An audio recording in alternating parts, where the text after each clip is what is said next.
The Drifter may have just revealed what the darkness is in some brand new Forsaken lore tabs.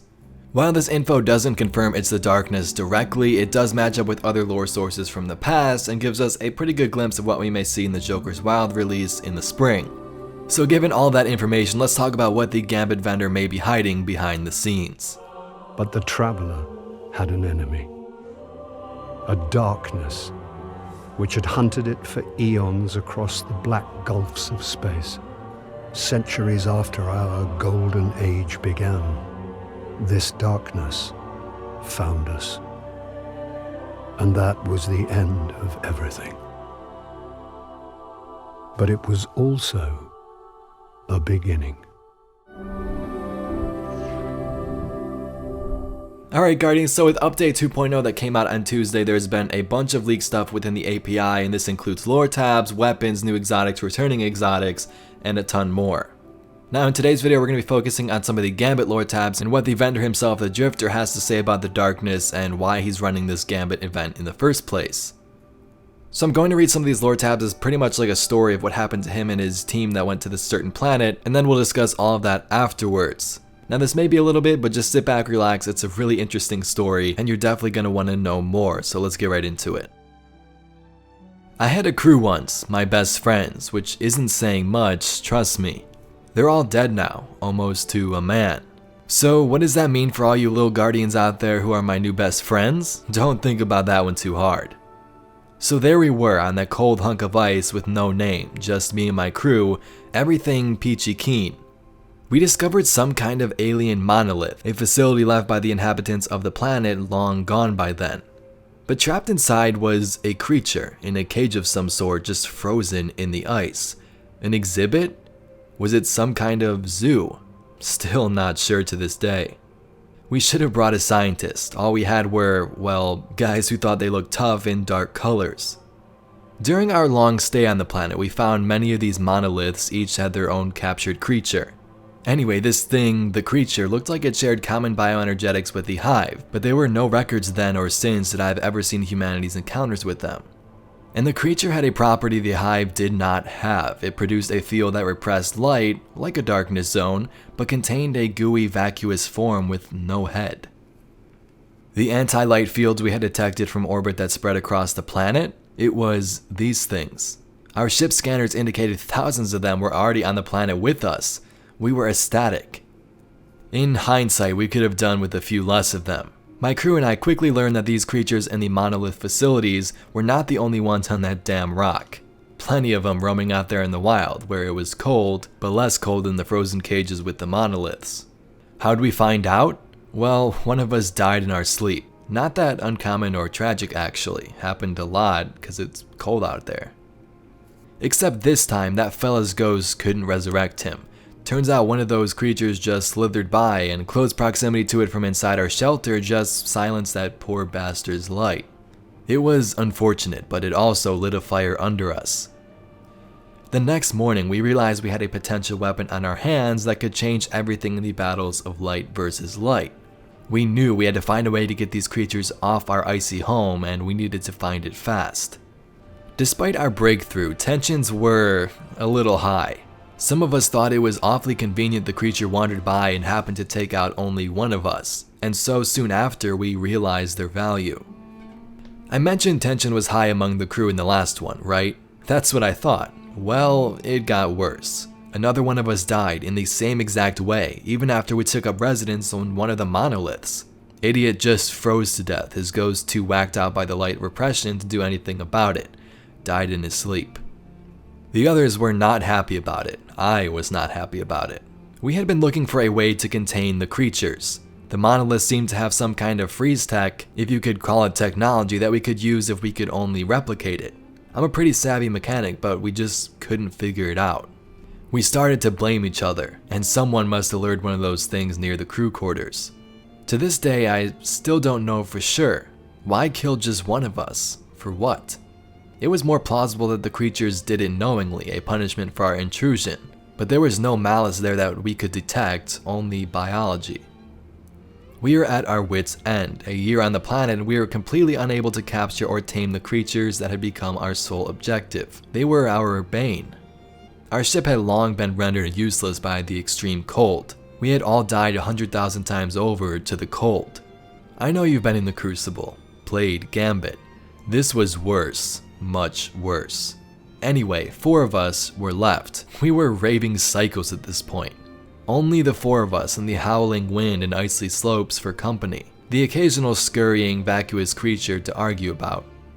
One day, when we had settled in for the night in another monolith, something swept over the planet. I later learned that it swept across the system. All of you hearing this felt it. You were at the source. All 4 of us lost our light and we knew it. We looked over at the monolith creature in its frozen cage and it seemed to stare right back. I think I mentioned we were all raving psychos at this point. Well, we did what all measured raving psychos would do. We thought each had been betrayed by the others and we drew on each other. To this day, I'm not sure how many of those guys drew intending to kill, but I'll tell you this, I was the only one who walked out. The creature in the monolith watched it all. When it was over, I stuck a finger straight up at it. It was just me now. How'd I get from there to here? Maybe I'll get to that story someday. We'll see if my Gambit makes it that far. So that was some pretty interesting information about the darkness, right? Now you may be a little skeptical, but you may be like, hey, that isn't the darkness, how do you know? Well, let's provide some more evidence from lore and even some concepts from early development. So first, I'm going to bring up this image of the Race 5. Now this was a concept from before Destiny 1 came out of a 5th race that obviously never made it into the game. Some people argue this is the Taken, but again we have those triangle type ships in the background and a mysterious humanoid figure towards the bottom. In the lore I just read, it describes a certain type of creature they found in this monolith on an icy planet or something. They say the creature looked like it shared common bioenergetics with the Hive, but there are no records of humanity's encounters with them. And the creature had a property the Hive did not have. It produced a field that repressed light like a darkness zone, but it also contained a gooey, vacuous form with no head. So this is pretty big here. It repressed the light, went against it, saying it's some sort of form of darkness. But it also looked very different and had the capability of slithering around, as you see how it took out some of his friends.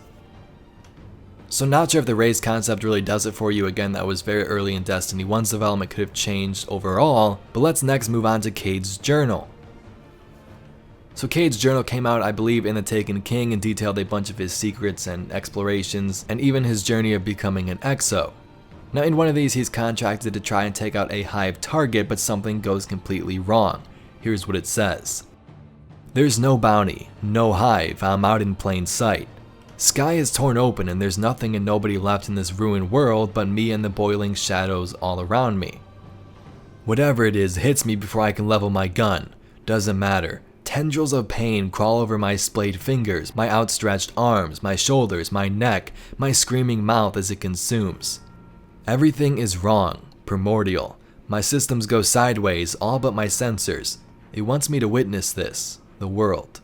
Then under that in the journal you see these drawings of these black creatures that Cayde was describing.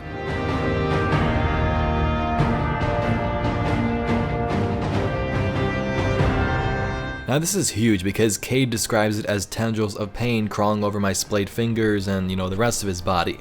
So it seems whatever this was here was sort of formless, could, change shapes, and even sounds like it can kind of slither around, right?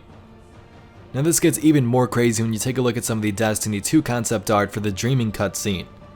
Now this is the cutscene we all see where we see the Traveler on Io and the Darkness ships invading over the surface. You can see their shadows here. So that's the final cutscene that made it into the game, but here are some of the concept art images for that exact cutscene.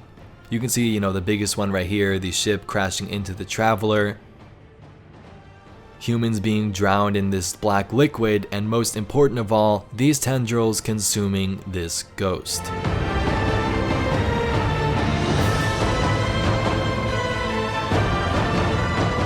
So with the whole Drifter situation giving us all that information from the lore tab, it seems pretty probable that whatever he encountered on this rock or planet has something to do with or is the darkness.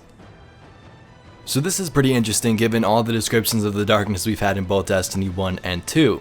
If you remember back to the Darkness Grimoire card, it talks about, an invading armada, the darkness being a species that was rejected or discarded by the Traveler for their sins. There was many theories on there. But it's really cool to see this from the point of the Drifter. He went on this weird icy planet or something like that, came into contact with these creatures frozen in the ice near these giant monoliths. Now that basically concludes our discussion for this video, just kind of introducing the Drifter story there and a little bit more information on the darkness, and this is definitely not over yet.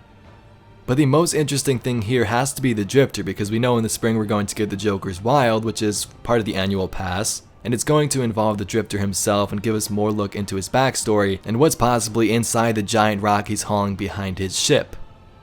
But let me know down below if you'd like me to discuss that in a future video, as long as the Drifter's backstory and how he's possibly connected to the Shadows of Yore. Now it does seem that is true, and I've made a video about that I think like a month or two ago. But he's a pretty badass character, and I think you guys would like to hear some more of that in the future, so let me know. If you'd like to become a member or sponsor of the channel, you're going to get some exclusive rewards like your own Easter egg in my video game, a Discord channel, and tons of more perks when updated. Anyway, thanks for watching. My name's Cayde, and I'll catch you Guardians in the next one.